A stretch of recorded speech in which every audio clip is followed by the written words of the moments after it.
Don't just be listeners. Be doers. The world admires the doers. Whatever it takes to get you to try harder, read more, set your goals, and go for it.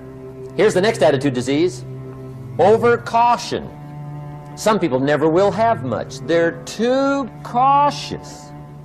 Now, you can also be too reckless, but you can also be too cautious. This is called the timid approach to life. And my caution was always the risk. Risk used to drive me right up the wall. I used to say, what if this happens? It's called the language of the poor.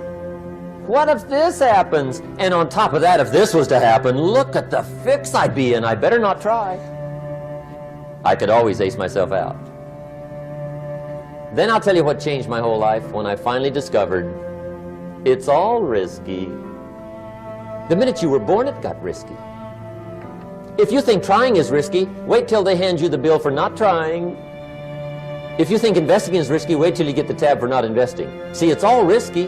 Getting married is risky. Having children is risky. Going into business is risky. Investing your money is risky. It's all risky. I'll tell you how risky life is. You're not going to get out alive. That's risky. The Englishman says, well, if that's the way it's going to work out, let's give it a go. Right, that's what it's for. Give it a go. Somebody says, yeah, but I'm looking for safety and security. Fine, then huddle in a corner. We'll cover you with a sheet, bring you 3 meals a day. And we'll protect you, feed you, look after you, care for you. We won't let anything happen to you. And you'll probably live to be 100. The guy said, well, yeah, I'd live to be 100. But what a way to live. Right. What a way to live, safe and secure. Don't ask for security. Ask for adventure. Better to live 30 years full of adventure than 100 years safe in the corner. And see, it's not important how long you live. What's important is how you live. Here's the next attitude disease. We're almost through with this motley list. In fact, we're almost through. Hang on. The next one is pessimism. Pessimism, the deadly disease of always looking on the bad side, the problem side, the difficult side, checking all the reasons why it can't be done. The poor pessimist leads an ugly life. He doesn't try to figure out what's right. He tries to figure out what's wrong. He doesn't look for virtue. He looks for faults. And when he finds them, he's delighted. How ugly. This is the poor guy who looks through the window, doesn't see the sunset. He sees the specks on the window. And this is the poor guy, right, who rushes up, takes such leave of his senses. This guy rushes up and he says, I've got 5 good reasons why it won't work.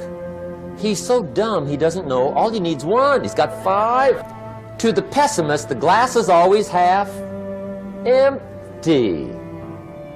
To the optimist, the glass is half full. Why would the same measure affect people 2 different ways? Answer, it all depends on how you look at it. Our lives are mostly affected by the way we think things are, not the way they are.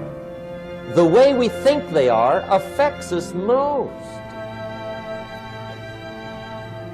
There's a subject we don't have time to get into tonight called better thinking habits. One of the major things Shove taught me when I met him, he said, poor thinking habits keeps most people poor. Not poor working habits. Most people work hard, but they don't think hard. And Shove taught me that the mind is like a factory, a mental factory. And whatever you think about all day long pours ingredients into this mental factory. And that's what builds the economic, social, financial fabric of your life. He quoted me a Bible phrase that says, as you think, so you become. How awesome. When he talked about poor thinking habits, he had me. I used to start the day reading the morning newspaper. I mean, you can believe that or not. I'd get a cup of coffee and read the paper. I'd load up on wars and riots and murders and stabbings and killings and bank robberies and muggings and car wrecks and tragedies. I'd even read the back pages. I seem to like that stuff for some weird reason. I'd load up on all that, and then I'd start the day. You can imagine the kind of days I used to have. You walk around on your financial knees.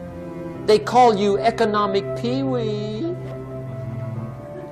The guy says, I want to be a great leader. Wonderful. The first thing we do is follow him to his house.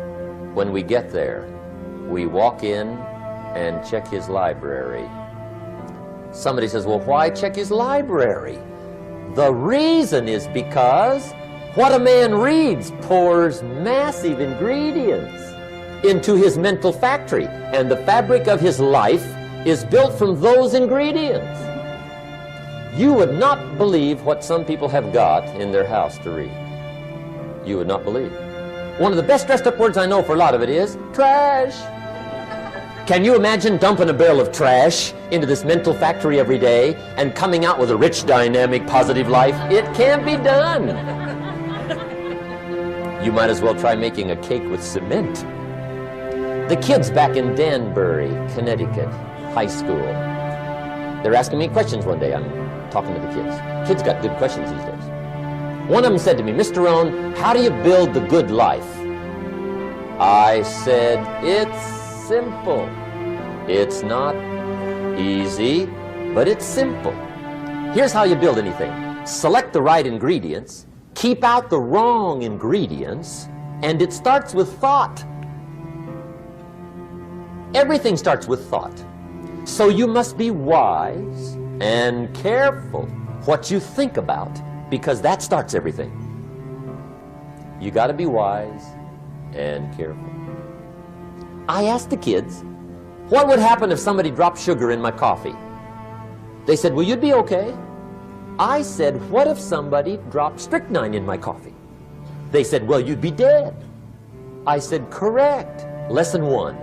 Life is both sugar and strychnine. You gotta be careful. I said, what if my worst enemy drops in the sugar? They said, will you be okay? I said, what if my best friend, even by accident, drops in the strychnine? They said, well, you'd be dead. I said, correct. Lesson 2, watch your coffee. You gotta be careful. See, it doesn't matter who hands you the bad stuff. It doesn't matter where you get the bad stuff. It'll still do its damage on your bank account, wherever you get it. Mr. Schoaf gave me one of the greatest phrases when I first met him when he said, Jim, every day stand guard at the door of your mind. How important. Stand guard at the door of your mind. And you decide what goes into your mental factory. Don't let anybody just dump anything they want to in your mental factory, because you've got to live with the results. The last disease, but this one is deadly. Engage in this one, indulge in it even slightly, and you might as well forget the future, because it's going to forget you. Complaining, crying, whining, griping. A Bible word called murmuring. See, that'll ace your future. Spend 5 minutes complaining, and you have wasted 5. And you may have begun what's known as economic cancer of the bone. Surely they will soon haul you off into a financial desert and there let you choke on the dust of your own regret. I hope I said that well, so you won't forget. It's a deadly disease. If you don't think it's bad, ask the children of Israel of Old Testament fame.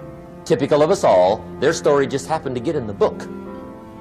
Story says, children of Israel were slaves. God performed a series of dazzling miracles and got them out. And now they're heading for the promised land. Remember the story? Heading for the promised land. Tragedy of the story, they never got there. Reason. From day one, they started to complain. They griped about the water. They griped about the weather. They whined and cried and griped about the food. They griped about the leadership. They whined and cried because it was too far, too cold, too hot, too difficult, too miserable. I mean, they whined and cried for years. Finally, God said, I've had it, trip canceled, or something like that. The story says they died in the desert, never got to the promised land. Which I think means 2 things. Indulge in this long enough, you get your future canceled. And I guess it also means even God himself can only take so much. Just be on the lookout of the things that can destroy all the good you start. The war is on. this evening, tomorrow, mentally, personally, socially, economically. You got to make sure you're winning the war. And this is part of it.